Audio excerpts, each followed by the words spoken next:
তিনি একবার Begum Rokeya research centre ওয়াকাফ ভবন বলে একটা শিলান্যাস করেছিল। ওই শিলান্যাসই হয়েছে, একটা পর্যন্ত এখনো ইট গাঁথা হয়নি। কেন? সব সেটিং ভাবে চলছে। এদের সবার বাপ, সবার মাথায় মনে রাখবেন আরএসএস বসে আছে। অতএব সমস্ত সম্পদকে আরএসএস এর ফান্ডে দিতে হবে, এটাই হলো ইনাদের মূল পরিকল্পনা। কেন? পুরো দেশ এখন কোন জায়গায় মোদি বসতে পারে, কোন জায়গায় শাহ বসতে পারে, কোন জায়গায় মমতা বসতে পারে, কোন জায়গায় অন্য কেউ দিল্লিতে অন্য কেউ নামে বসতে পারে, কিন্তু মনে রাখবেন সবার মাথাতে এই আরএসএস বসে আছে। তাই আরএসএস এর বিনা হুকুমে এরা কখনো কিছু করতে পারবে না। তাই ওয়াকাফ ভবন তো শিলান্যাস হলো, কিন্তু টাল বাহানায় ওয়াকাফকে রেজিস্ট্রেশন করা, তুলে আনা এমন কোনো ব্যবস্থা করলো না। এবং মনে রাখবেন আজকে এই আইন করার পিছনে উদ্দেশ্যটা কি? এই আইন করার পিছনে উদ্দেশ্য হলো, এখন দেখে দেখে অনেক বিষয় পড়তে গেলে অনেক সময় লেগে যাবে। ৭৭ বছর ধরে কম বেশি সবাই খেয়েছে, এই টুকটুক টুকটুক করে সবাই খেয়েছে। কেন্দ্র সরকার চাইছে টুকটুক করে খেয়ে লাভ নাই, সব তো আমার হাতে, সব তো আমার হাতে। প্রধানমন্ত্রী আমার, স্বরাষ্ট্রমন্ত্রী আমার, সব আমার। কোর্টকে আইন অবশ্যই সম্মানের, কিন্তু কোর্টের মধ্যে অনেক জজও আমার, লয়ারও আমার। প্রেসার দিয়ে অনেক কিছু করে নেব। তার প্রমাণ হলো ১.৫ ঘন্টার মধ্যে সাম্বালের মসজিদের জন্য আদেশ চাইল, সঙ্গে সঙ্গে দিয়ে দিল। অথচ আমার কলিকাতার সেই বোনটা কোথায়? আরজি করেন কোথায়? আরজি করেন। আজকে সেই বোন ইনসাফ পেল না। ১.৫ ঘন্টার মধ্যে মসজিদের তলায় কি আছে খোঁড়ার জন্য রায় পেয়ে যায়। এটা কি সেটিং ছাড়া অন্য কিছু হতে পারে? এটা সেটিং ছাড়া অন্য কিছু হতে পারে? এইভাবে কেন্দ্র সরকার দেখছে টুকটুক করে খেয়ে হবে না, টুকটুক করে নিয়ে হবে না। সবই তো আমার, প্রত্যেক জেলার প্রত্যেক রাজ্যের সিএমও তো আমাদের, প্রত্যেক জায়গার ডিস্ট্রিক্ট ম্যাজিস্ট্রেট শুরু করে সব দপ্তরই তো আমাদের। অতএব এই সুযোগে ওয়াকাফ ২০২৪ সংশোধনের নামে ওয়াকাফ সম্পদকে পুরো কবজা করে নাও। ৪৪টা ১৯৯৫-এর যে আইন হয়েছিল তা থেকে ৪৪টা চেঞ্জ করতে চেয়েছে। তার মধ্যে কয়েকটা রিপোর্ট আপনাদের বলছি। সর্বপ্রথম ধর্মের মধ্যে বিভাজন করতে চেয়েছে, বলতে চেয়েছে শিয়া সুন্নি দুটো বোর্ড হবে। বিজেপি চায় যত মুসলমান টুকরো টুকরো হবে, ভাগ ভাগ হবে, তত বিজেপির ফায়দা হবে। তাহলে শিয়া সুন্নি দুটো ভোট করতে চেয়েছে। যারা বলে এক দেশ এক ভাষা এক ভোট, তারা আবার হঠাৎ করে ওয়াকাফকে দুটো ভাগ করছে কেন? আমাদের মধ্যে টুকরো টুকরো ছোট ছোট করে দিতে চাইছে। কি করতে চেয়েছে? এর মধ্যে চেয়েছে ২০ জনের কমিটি ছিল সেন্টারে, সেটাকে ২১ জনের কমিটি করতে চাইছে। ১১ জন অমুসলিম ভাইকে ঢুকাতে চাইছে। আমি সম্মান, শ্রদ্ধা, ভালোবাসা রেখে, সম্প্রীতি রেখে আমার অমুসলিম ভাইদের বলবো, ভাই মনে দুঃখ নেবেন না। এটা আমার ছেলের সম্পদ, এটা আমার ছেলের রুজি রুটি, এটা আমার বাচ্চার হক। আপনি মেরে নেবেন না আমার সোনার ভাই। আপনার দেবত্ব সম্পদ আছে, সেখানে যদি আমরা মুসলমান বলি আমাদেরকে ঢুকাতে হবে। খ্রিস্টান ভাইদের সম্পদ আছে, আমরা মুসলমান যদি বলি সেকুলারের নামে ধর্মনিরপেক্ষ দেশ আমাদেরকে ঢুকাতে হবে। এটা অন্যায় হবে। কেন? দেবত্ব সম্পত্তি হিন্দু ভাইদের, তাদের বাচ্চাদের অধিকার, তাদের ধর্মীয় অধিকার, তাদের সংস্কৃতি অধিকার, সেখানে যেমন আমার যাওয়াটা উচিত হবে না। তাই আমার অমুসলিম ভাইদেরকে বলবো, কেন্দ্র সরকার আজকে আমার বাচ্চার রুটি কাটতে চাইছে, আমার মসজিদের আজান বন্ধ করতে চাইছে, আমার ধর্মীয় কালচারকে মিটাতে চাইছে। তাই খারাপ নেবেন না, আমাকে কমনাল মনে করবেন না। আমি সত্য কথা বলছি, আমার অধিকার কেন্দ্র সরকার মেনে নিতে চাইছে। তাই ২১ জন কমিটির মধ্যে ১১ জন অমুসলিমকে ঢুকাবে। তাহলে সংখ্যা গুরু অমুসলিম হয়ে গেল। যে কোনো সময় বাকি ১০ জনকে ল্যাং মেরে বাদ দিয়ে দেবে। তাহলে ওয়াকাফের মধ্যে আমাদের আর কেউ রইল?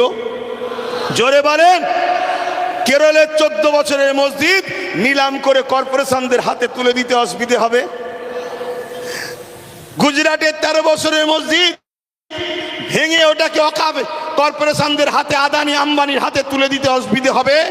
এভাবে স্বাধীনতার আগে যত ঐতিহাসিক মসজিদ মাদ্রাসা আছে, কবরস্থান আছে, সবগুলোকে মিটিয়ে দিতে চাইছে। কেন মিটাতে চাইছে? এটা প্রশ্ন তো। এক তো লোভ, অর্থ, টাকা, আমাদের উপরে হিংসা, এগুলো তো ইত্যাদি।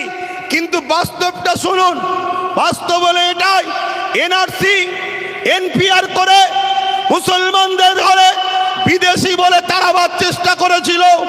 আফগানিস্তান, পাকিস্তান, বাংলাদেশ বিভিন্ন রাজ্য থেকে অমুসলিম ভাইরা এলে তারা নাগরিকত্ব পাবে, মুসলমানরা পাবে না, এই বলে বিভাজন করতে চেয়েছিল। সেই জায়গায় আমি বলেছিলাম অবশ্যই দিন কোনো আপত্তি নাই, কেন আমি বুক ঠুকে জানি বাংলাদেশ থেকে কোনো মুসলমান ভারতে আসেনি, পাকিস্তান থেকে কোনো মুসলমান ভারতে আসেনি, আফগান থেকে কোনো মুসলমান ভারতে আসেনি। তাই আমাদের নাগরিকত্ব দিবার প্রয়োজন নয়। আমরা ছিলাম, আমরা আছি, আমরা যে এখানকার প্রমাণ দেবো কি করে? ওই যে কেরলের 14 বছরের 1400 বছরের মসজিদ বলে দিচ্ছে 1400 বছর ধরে ভারতে মুসলমান ছিল, আজান ছিল, একামত ছিল, নামাজ ছিল। ওই যে গুজরাটের 1300 বছরের মসজিদ বলে দিচ্ছে ভারতবর্ষে মুসলমান ছিল 1300 বছর ধরে, আজান ছিল, নামাজ ছিল। তাই ঐতিহাসিক মসজিদগুলোকে বিরান করে কবরগুলোকে বিটিয়ে দিয়ে এরা সমাজকে দেখাতে চাইছে মুসলমান এদেশে নতুন করে এসেছে, তবে তো এনআরপি করে এনআরসি করে আমাদের তাড়াতে সুবিধা হবে। কথা বুঝছেন না, বোঝেন না? তাহলে একদিকে যেমন এটা আমার ধর্মকে মিটাবার ষড়যন্ত্র, অপর দিকে এর পিছনে পুরো ভারতের মুসলমানদের ঘরে নাগরিকহীন করে এদেরকে গণহত্যা করার একটা ষড়যন্ত্র চলছে। মনে রাখবেন, এই জায়গায় আমাদেরকে জীবনের শেষ নিঃশ্বাস দিয়ে হলো আমাদের ওয়াকফ, আমাদের মসজিদ, আমাদের মাদ্রাসা, আমাদের কবরস্থান, আমাদের ঐতিহ্য আমাদেরকে বাঁচাবার জন্য সংগ্রাম করে যেতে হবে। এতে আপনারা তৈরি আছেন না নাই বলুন? তৈরি আছেন তো নাকি? আর মনে রাখবেন, কেন্দ্রে আজকে যে সরকার আছে, কাল বেটা মরে যাবে, অন্যজন আসবে, পরশুদিন আবার কেউ চলে যাবে, অন্যজন আসবে। কত সরকার এসেছে, কত সরকার চলে গেছে, কত রাজ্য এসেছে, কত চলে গেছে।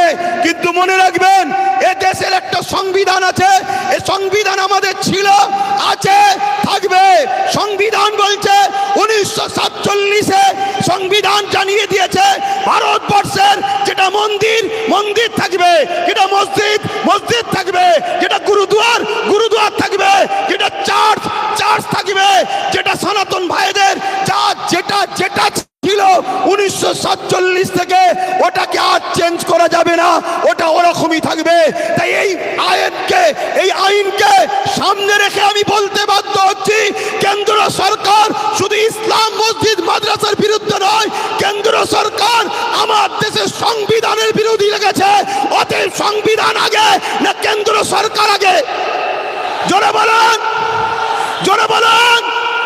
সংবিধানকে বাঁচাবার স্বার্থে কেন্দ্র সরকারের বিরুদ্ধে আমাদেরকে বুকে তাজা খুন দিয়ে হলো লড়াই করতে কারা পারবেন? উঠে দাঁড়ান, উঠে দাঁড়ান।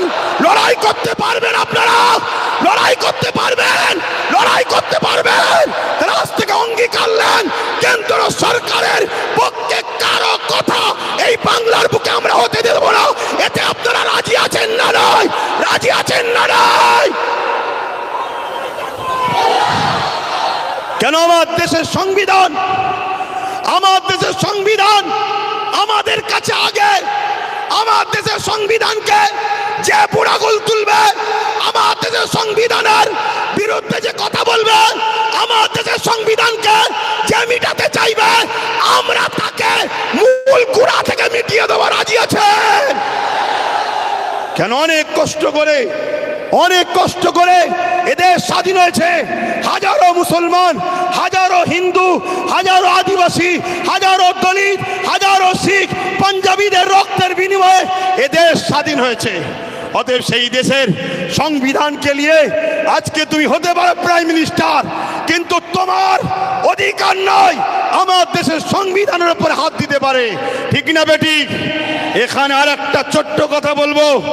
আজ গাড়ি বুঝাই করে করে সুলতানে হিন্দের দরবারে যান আপনারা। কি গো, জানতো নাকি? ছোট করে দেবো, টাইম কি হচ্ছে?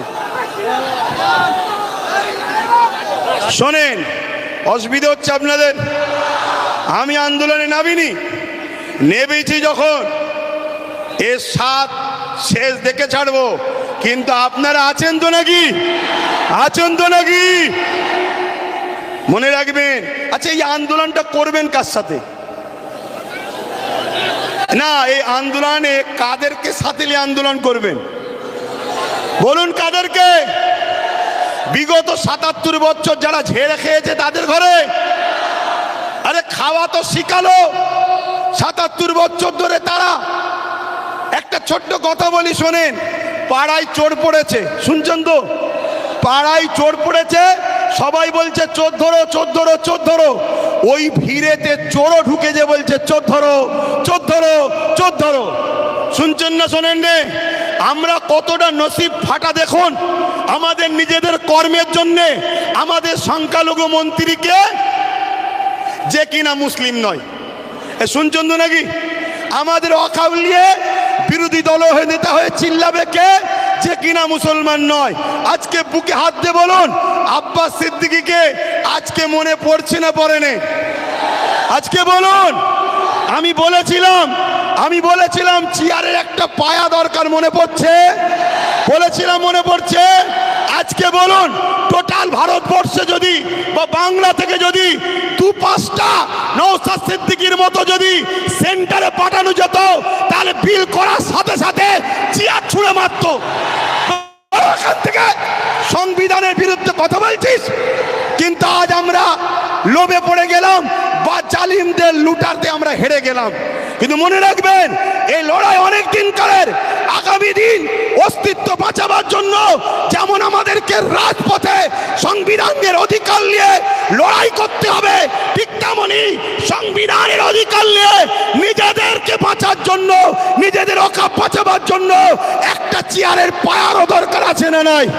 জোরে বলে আছে না নাই? মনে রাখবেন, তাই আমাদের ঘরে এখানেও দরকার, ওখানেও পাঠাতে হবে। যখনই সংবিধান বিরোধী কিছু কথা হবে তখনই তারা লড়বে। আজকে বলুন, আব্বাস সিদ্দিকী ভুল করেছিল। এই গত দুদিন আগে পার্লামেন্টে আমার পশ্চিম বাংলার বিধানসভায় ওয়াকফ নিয়ে আলোচনা হচ্ছিল। বড় বড় দাঁড়িয়ে রাখা মৌলী সাহেব কলকাতায় দাঁড়িয়ে বড় বড় ফুটানি দিচ্ছিল, ওর মধ্যে ঢুকে একটা ওয়াকফের পক্ষে কথা বলেনি, একটাও কথা বলেনি। আমি আপনাকে রিপোর্ট বলে যাচ্ছি। কেন? ও যদি কথা বলে পরের বারে টিকিট পাবে না, তাহলে এইরকম যদি মুনাফেক মুসলমান আমাদের মাথায় বসে থাকে, তাহলে আমাদেরকে লুটবে না তো কাদেরকে লুটবে? তাহলে এর জন্য আমাদের দোষ আছে না নাই? আগামী দিন বাচ্চাদের ভবিষ্যতের স্বার্থে, কেন ওয়াকফ হলো সব থেকে বড় ইস্যু, এটা যদি মিটে যায় তোমাদের সব অস্তিত্ব মিটে যাবে। ওয়াকফ যখন থাকবে না, তুমি ভারতের স্বাধীনতার আগে দেশ ছিলে, প্রমাণ দেখাতে পারবে না। আরে তোমার মসজিদে থাকার পরও প্রমাণ দেখাতে পারছো না, তারপরে মনে রাখবে তখন তোমাকে বলবে যদিও থাকে থাক, ভোটটা দিতে পারবে না। শুনছে না শোনেন না? এ বিরাট বড় নাটক, অনেক বড় চেঞ্জ চলছে। মনে রাখবেন, বিগত দিন যা বলেছি আজকে সেটা ঘটছে না ঘটেনি। আজকে যেটা বলছি যদি ঘুমিয়ে থাকো, অগ্রাহ্য করো, তাহলে আগামী দিন কিন্তু কোনো ঘটবে। তখন কিন্তু আব্বাস সিদ্দিকী আর বলার জন্য থাকবে না। এটা বলে দিয়ে গেলাম। এ লড়াই আমাদের জীবন মরণের লড়াই, এ লড়াই আমাদের বাচ্চাদের লড়াই। মুসলমান আমার কওমের ভাইয়েরা, ওঠো, অন্য সমাজের মানুষের সঙ্গে ওয়াকফ নিয়ে নিজেরা বন্ধুর মতো আলোচনা করো, তাদেরকেও বুঝাও যে ভাই এ লড়াই কোনো হিন্দু মুসলমানের লড়াই নয়, এ লড়াই অন্য কোনো জাতি ধর্মের বিরুদ্ধে লড়াই নয়, এটা কেন্দ্র সরকার বিভাজন লাগাতে চাইছে।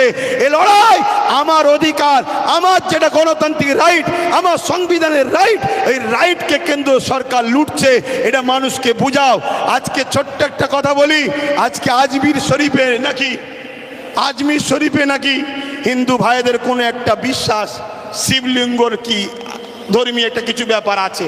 আমি ভাই কারো ধর্ম নিয়ে বেশি কথা বলা পছন্দ করি না, এটা প্রেমের জিনিস। কিন্তু আমি আমার হিন্দু ভাই সনাতনী ভাই শ্রদ্ধার সাথে জানাচ্ছি, বলুন তো ভাই, যখন খাজা গরিবে নওয়াজ হুজুরের রওজা তৈরি হয় আজ থেকে প্রায় 800 বছর আগে, আলাউদ্দিন খিলজি তখন ছিল, তখন তো হিন্দুস্তানে হাজারো লাখো হিন্দু ভাইয়েরা ছিল, আজমিরেও ছিল, কই তখন তো কেউ কথা তোলেনি যেটা আপনি শিবলিঙ্গর আমাদের তীর্থভূমি আছে সেটাকে ভেঙে কেন আপনি করলেন? তারপরে আরো অনেক হুকুমাতরা এসেছে, কই কখনো তো কোনো হিন্দু ভাই সনাতন ভাই আওয়াজ তোলেনি। তারপরে ইংরেজ এসেছে, আজকে আমার দেশে এই বিজেপির অটল বিহারী বাজপেয়ী সাহেব এসেছে, কই তখন তো আওয়াজ ওঠেনি। এটা শুধুমাত্র আমাদেরকে ব্রেন ডাইভার্ট করছে, হিন্দু ভাইদের করে বোকা বানানো হচ্ছে। শ্রদ্ধার সাথে বলছি, আপনারা নিশ্চয়ই জানেন LIC কে বিক্রি করে দেওয়া হয়েছে, LIC তে চাকরি গেছে কাদের? খারাপ নেবেন না, LIC মুসলমানরা চাকরি করে না, আমার হিন্দু ভাইদের চাকরি গেছে। হকারকে বন্ধ করে দেওয়া হয়েছে, কাদের কাছে চাকরি বলুন? আমার হিন্দু সনাতন ভাইদের। শুনুন আমার হিন্দু ভাইরা, সনাতন ভাইরা, শ্রদ্ধা দিয়ে বলছি, যতটা আপনি ভারতকে ভালোবাসেন আমিও ততটা ভালোবাসি। আমি আপনাকে ছোট করছি না, তবে আমার ধর্ম বলছে দেশকে ভালোবাসা, তাই দেশের জন্য মরা এটা আমাদের জন্য পুণ্যের কাজ। দেশকে আমরা এতটাই ভালোবাসি, তাই আপনাদেরকে শ্রদ্ধার সাথে জানাচ্ছি, মনে রাখবেন রেল বিক্রি হয়ে গেল, জিনিসপত্রের দাম কিভাবে চলছে, একটার পর একটা, কারেন্ট থেকে শুরু করে এয়ারপোর্ট থেকে শুরু করে সব বিক্রি হয়ে যাচ্ছে। তাই আইকে চোখকে ঘোরাবার জন্য এই সব ষড়যন্ত্র চলছে। আসুন আদিবাসী ভাই, দলিত ভাই, সাঁওতাল ভাই, শিখ ভাই, পাঞ্জাবি ভাই, ভারত আপনার, ভারত আমার, ভারত আপনার, ভারত আমার। আমি বলছি ভারত আপনার, আপনার আপনার আপনার, আমি আপনার ভাই, আমারও ভারত। আসুন মিলেমিশে যেভাবে ব্রিটিশের কালো থাবা থেকে আমার দেশকে আজাদ করেছি, এই সকল অশুভ যারা দেশকে লুটছে এদের হাত থেকে আমরা দেশকে আবার নতুন করে ফিরিয়ে সুন্দর করে সাজাবার জন্য কাঁধে কাঁধ মিলিয়ে চলি। মনে রাখবেন আমার সনাতন ভাই, আদিবাসী ভাই, দলিত ভাই, সাঁওতাল ভাই, ভারতবর্ষ হলো একটা গাছ, একটা বট গাছ বলেন আর যে কোনো গাছ বলেন, একটা শক্তিশালী বড় গাছ। এই গাছের অনেক শিকড় আছে, এই শিকড়ের নাম একটা সনাতন, একটা আদিবাসী, একটা দলিত, একটা সাঁওতাল, একটা বাগদি। মনে রাখবেন আমার ভাইরা, একটা শিকড়ের নামও মুসলমান। যদি একটা শিকড় কাটে গাছ দুর্বল হবে, অর্থাৎ দেশ দুর্বল হবে। মনে রাখবেন আমরা কারো দয়াতে খাই না, আমরা খাই রাজ্জাক আল্লাহর দয়াতে খেয়ে থাকি। তো ভাইরা আমার, এখানে মনে রাখবেন আজকে সব ষড়যন্ত্র চলছে, এই ষড়যন্ত্র থেকে আমাদেরকে খুব বুঝে বুঝে পা ফেলতে হবে। তাহলে এই লড়াই হিন্দুদের বিরুদ্ধে নাকি আদিবাসী, সাঁওতাল, বাগদি, খ্রিস্টান না, কোনো ভারতীয়দের বিরুদ্ধে লড়াই নয়। এই লড়াই সংবিধানের পক্ষে, সংবিধান মিটানোকারী কেন্দ্র সরকারের বিরুদ্ধে আমাদের এই লড়াই, ঠিক না বেটি? আজকে রাজ্য সরকারকেও এখান থেকে বলি, রাজ্য সরকারকে এখান থেকে বলি, আপনাকে 35 বা 36টা MP দিয়েছে। আমার সরল প্রাণ ভাইয়েরা, আমার সরল প্রাণ ভাইয়েরা ভালোবেসে দিয়েছে, ঠিক আছে, আপনাকে বিশ্বাস করেছে, এই বিশ্বাসের ন্যূনতম হকটা আদায় করুন। যদি আপনি বিশ্বাসের উপযুক্ত না হন, আগামী দিনে আপনার বামফ্রন্টের মতো অবস্থা হবে, সেটা পরের বিষয়। কিন্তু বিশ্বাসের উপযুক্ত হন। এই ভারতবর্ষে, এই বাংলায় 35 বা 36 না কটা 34টা MP দিয়েছে, 34টা। মনে রাখবেন বিল অকবার নিলে হবে না। অনেকে বলছেন অকবার নেব না, অকবার নয়। যদি ক্ষমতা থাকে, কিভাবে দিদিমণি আসার সময় পার্লামেন্টে সংবিধান উল্টো ধরে চিল্লাচ্ছিল, দেখেন না, ছিঁড়াছিঁড়ি করছিল, ওই রকম ওখানে বক্সিং মারবেন ভেতরে। কথা বুঝছেন না, বোঝেন না? শেষবার চান্স দিচ্ছি, শেষবার চান্স দিচ্ছি। এ লড়াই লড়াই সংবিধানকে বাঁচাবার লড়াই, শুধু মুসলমানদের লড়াই নয়, সংবিধানকে বাঁচাবার লড়াই। আপনি সংবিধানের স্বার্থে করেন, আমাদের ভালো যদি নাও চান কমসে কম সংবিধানকে তো ভালোবাসেন, সংবিধানের স্বার্থে করেন। আরেকটা কথা রাজ্য সরকারকে বলে যায়, সেটা হলো এটাই, আপনার অনেক আইবি লোক আছে, পুলিশ বন্ধুরা রয়েছে, খবর আপনাদের কাছে চলে যাবে ঠিকই। শ্রদ্ধার সাথে বলছি, যে ওয়াদা করেছিলেন ওয়াকাফ ফিরিয়ে দাও, ফিরিয়ে দেব, এই ওয়াকাফকে ইমিডিয়েটলি ফিরিয়ে দেন। ওয়াকাফকে যারা দখল করেছে দখল মুক্ত করেন। এ কথা যখনই বলা হবে, রাজ্য সরকার কি বলে জানেন, যে ওইভাবে বোলডুজার আমি চালাতে পারবো না। কিন্তু আমরা দেখেছি এই রাজ্য সরকার গরিব হকারদের করে বোলডুজার চালিয়ে ভেঙেছে। দেখেছেন না, দেখেন না? তাহলে আমার হিন্দু ভাইয়েরা আদি সনাতন ভাইয়েরা, আমরা আপনাদের দুশ্মন নয়, মুদি দুশ্মনের নজর আপনাদের দেখাচ্ছে। চশমা খুলে ভাইয়ের নজরে দেখেন, আপনাদের জন্য আমার জান দিতে প্রস্তুত আছি আমরা, ঠিক না বেঠিক গো? হ্যাঁ, আমার হিন্দু ভাইয়েরা আমাদের নয়, তাই বলে দিলাম। তবে মনে রাখবেন, যদি কেউ মনে করেন যে আজ মনে হয় মুসলমানরা ফেঁসে গেছে, কেন সেন্টারে আমাদের, রাজ্যে আমাদের, সব জায়গায় আমাদের, তাহলে আমি বলবো সত্য এমন একটা জিনিস, পৃথিবীর সব মিথ্যা এক জায়গায় হয়েও সত্যকে মিটাতে পারে না। কিন্তু ইনসাফের স্বার্থে, ইনসানিয়াতের স্বার্থে বলে গেলাম। যাক, আমি সংক্ষেপ করছি, শেষ কথা আপনাদের কাছে বলি, আগামী দিল থেকে বলুন, এ লড়াই কি এখানে শেষ না চলবে? এই লড়াইয়ের দুটো পন্থা আছে। একটা পন্থা হলো সংবিধান অনুযায়ী, সংবিধান যেভাবে রাইট দিয়েছে, সংবিধানের বাইরে গিয়ে আমি তাহলে নাই, সংবিধান অনুযায়ী কলিকাতার রাজপথ ধরে এই আন্দোলন পুরো দরকার হয়, একেবারে যেভাবে দখল নিয়েছে ওভাবে দখল নিতে হয়, লিয়া হবে। ঠিক আছে না বেঠিক? কথা বলেন, দরকার আছে না নাই? তো মনে রাখবেন, এ লড়াই চলবে, কিন্তু সংবিধানের ডায়েরির মধ্যে থেকে, সংবিধানের আন্ডারে থেকে, সংবিধানের বাইরে গিয়ে নয়। আরেকটা কথা বলি, আপনারা বোকার মতো ছুটবেন না। ওই জায়গায় বললাম, চোর ভিড়ে ঢুকে বলছে চোদ্দার। যারা আন্দোলন করছে বিগত দিন তাদেরকে দেখা গেছে, যারা ওয়াকাফ ঝেড়ে খায় তাদের মুখে মুখ দিয়ে গুজুর করেছে। আমার একটু ভাষা খারাপ ভাই, কারণ আমার ছেলে শুকিয়ে আছে, তো আমার ছেলে তো খেতে পাই না, আমি তো গার্জেন, আমার বাচ্চা শিক্ষা পাই না, আমার বাচ্চা গরিব, আমার বাচ্চা কলকাতায় হোস্টেল পাচ্ছে না, পড়তে পাচ্ছে না, অথচ কলকাতায় 33 খানা এতিমখানাকে দখল করে রেখেছে শাসক। 33 খানা এতিমখানা রয়েছে কলকাতায়, ভিআইপি জায়গা রয়েছে, ওই জায়গাগুলোতে সব বিভিন্ন প্রমোটিং হয়ে যাচ্ছে, কোটি টাকার লেনদেন হচ্ছে রাজ ক্ষমতার জোরে। এমনি বলিনি যে রাজ ক্ষমতা দরকার, আরে আব্বাস সিদ্দিকী আসবে না, ওই নওশাদকে দিয়েছে, ওটাই থাকবে তোদের সাথে। আমি আমার যেটা করছি করব, কিন্তু তোমাদেরকে ভাবাচ্ছি, তোমরা ভাবো আজকে বিধানসভায় এতগুলো তো মুসলিম এমএলএ রয়েছে, এমপি রয়েছে, এই গত পরশু দিনে আলোচনা হয়েছে, কারো মুখে কথা নেই। তোমাদের নওশাদ,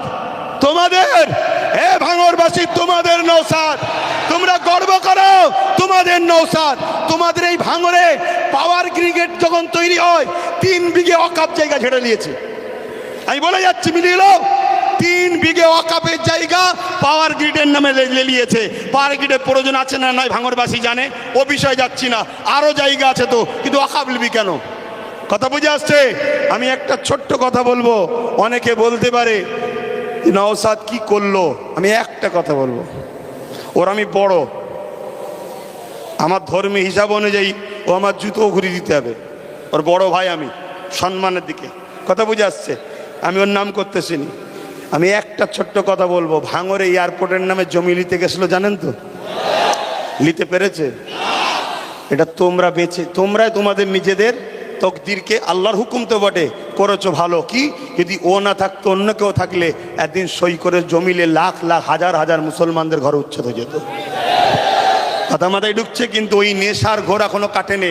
শুধু একটাই করো, যেখানে মুসলমান গ্রুপ বেশি হয় কেস দিয়ে তুলে দাও, নাই ভোটাভুটিতে ভাগ করে দাও, আর না হয় জমি অধিগ্রহণের নামে কেড়ে দাও। তো ভাই, আমি আর কথা বাড়াবো না। আগামী দিন আপনারা আমার সাথে আছেন তো নাকি? কথা বলুন, আছেন তো নাকি? একেবারে সত্য হাত তো, এটা একদম কোনো ধোকা নয় তো। অনেক কষ্ট করে যেতে হবে, গাড়ির পয়সা খরচ করে। সরকার নয়, আমি সরকারি ফান্ড নেই, সরকার নয়, সরকারি ফান্ড নেই। আর আমাকে পিছন থেকে সরকারও দেয়নি যে আব্বাস তুমি একটু নেমে যাও, আমাকে বলুনি, শুধু ওইদিকে বলো না, আটানা যে খাবে সেও চোর, 1 টাকা যে খাবে সেও চোর। কথা বুঝে আসছে না নাই? তো সেই জায়গায় হাত নামান। আগামী দিন ভাই আমার সবাইকে একটু সংগঠিত হতে হবে। মা বোনেদের ঘরে বাড়ি বাড়ি গিয়ে শোনাবেন যে ওয়াকফ আমাদের বাঁচাতে গেলে গণতান্ত্রিক প্রক্রিয়ার সংগ্রাম যেমন, আর একটা হলো কি, লাঠি তৈরি করতে হবে। লাঠি বোঝেন না? হ্যাঁ, এখানে বিল হচ্ছে, সেখানে যদি আপনার লোক থাকে বিল ধরে ছিঁড়ে ফেলবে। বেশি কথা বললে চেয়ারের উল্টো দিক দিয়ে দেবে। ওই দরকার আছে না নাই? হ্যাঁ, কেন তুমি সংবিধান বিরোধী কাজ করছো? এর জন্য লোক দরকার আছে। আর এই ত্যাগ স্বীকার করতে আপনাদের ঘরে একটা জিনিস করতে হবে কি, নিজেদের মধ্যে আমি বড় হব, আমি বড় হব, আমি বড় হবে স্বপ্ন ছাড়তে হবে। নিজের বাচ্চার ভবিষ্যতের জন্য আসো, সব কিছু কুরবান করো, লোভ লালসা কুরবান করো, চিটিংবাজি ধোকাবাজি কুরবান করো। 2-4টে গাদ্দারি করেছে বলে চিন্তা করনি, মনে রাখবে ও গাদ্দার দিলে চিন্তা করার দরকার নেই। আল্লাহ যেটা করে ভালোর জন্য করে, পচা ঝাঁজ বেরিয়ে যায় ভালো, কারো জন্য কোনো কিছু আটকায় না। তো যাক, কেন্দ্র সরকারের বিরুদ্ধে আমাদের এই সংগ্রাম আজ থেকে শুরু হলো 6 ডিসেম্বর, আগামী দিন চলতে থাকবে। শেষ কথা আবার বলি, বাবরি মসজিদ ইনশাল্লাহ, বাবরি মসজিদ ইনশাল্লাহ, বাবরি মসজিদ ইনশাল্লাহ, বাবরি মসজিদ ইনশাল্লাহ। হাত লম্বা করে তুলে বলুন হবে ইনশাল্লাহ, ইনশাল্লাহ। নারে দিবে, আরো দিল খুলে নারে দিবে, নারে দিবে। লব্বাইক ইয়া রাসূলুল্লাহ, লব্বাইক ইয়া রাসূলুল্লাহ। ভারতবর্ষ, ভারতবর্ষ, ভারতবাসীর ঐক্য, ভারতবাসীর ঐক্য, ভারতবর্ষের সংবিধান নারে দিবেন। পুলিশ বন্ধুদের সঙ্গে আমাদের কোনো রাগ নেই, তারা আমাদের বন্ধু, তারা আমাদের বন্ধু।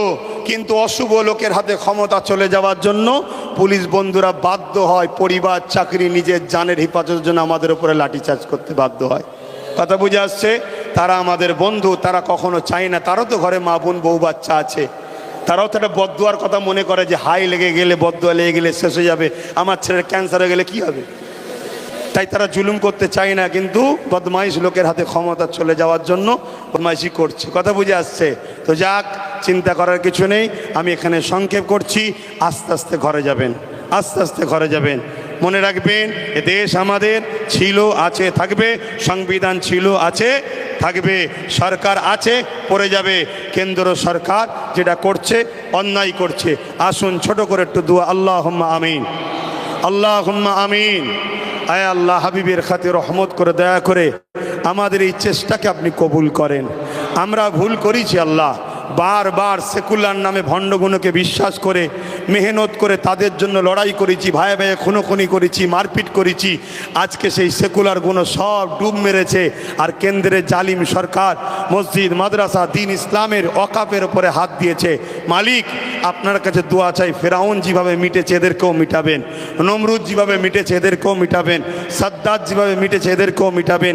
মালিক, আমার দেশকে এই জালিমদের হাত থেকে হেফাজত করুন।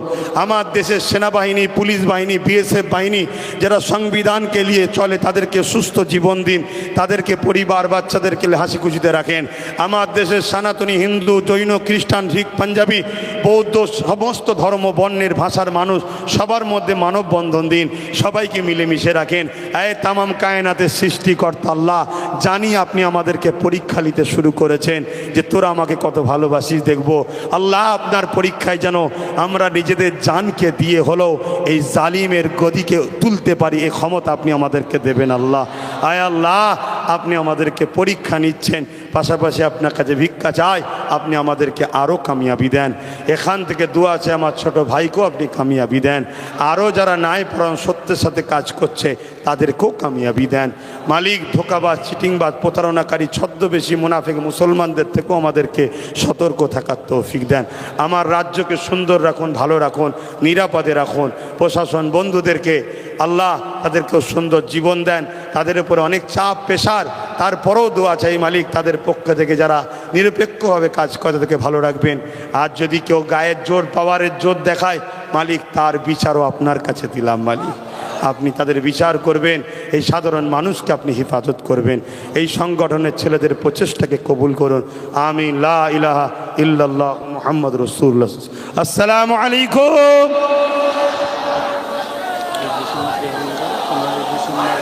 না না, আমরা বিভিন্ন জায়গায় প্রোগ্রাম আরও করছি, আপনাদের এখান থেকে শুরু হলো তো যাক, আস্তে আস্তে যাবেন, আস্তে আস্তে যাবেন।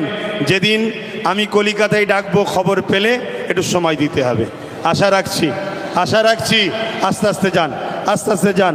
আসসালামু আলাইকুম। আস্তে আস্তে যেতে বলো, গাড়ি ঘোড়া। স্বেচ্ছাসেবক ভাই যারা আছেন, আপনারা গাড়িগুলো যাতে করে ভালোভাবে বার করতে পারে সেই ব্যবস্থাটা আপনারা করে দিন। রাস্তাটা ক্লিয়ার রাখবেন, রাস্তাটা ক্লিয়ার রাখবেন। সাথে সাথে প্রতিটা স্বেচ্ছাসেবী ভাইদেরকে বলবো আপনারা শেষ পর্যন্ত এই মেলা মাঠে থাকবেন। যতক্ষণ না পর্যন্ত সমস্ত কর্মীরা এখান থেকে বাড়ি ফিরে যাবে ততক্ষণ পর্যন্ত আপনারা এখান থেকে যাবেন না। যাতায়াতের কোনো রকম যেন অসুবিধা না ঘটে সেটা আপনারা লক্ষ্য রাখবেন। সাথে সাথে গাড়ি, যেখানে গাড়ি পার্কিং আছে স্বেচ্ছাসেবী ভাই আপনারা গাড়িগুলো সুন্দরভাবে বার করার মতন ব্যবস্থা করে দিন। যারা গাড়ি রেখেছেন আপনারা বেশি তাড়াহুড়ো করবেন না। স্বেচ্ছাসেবী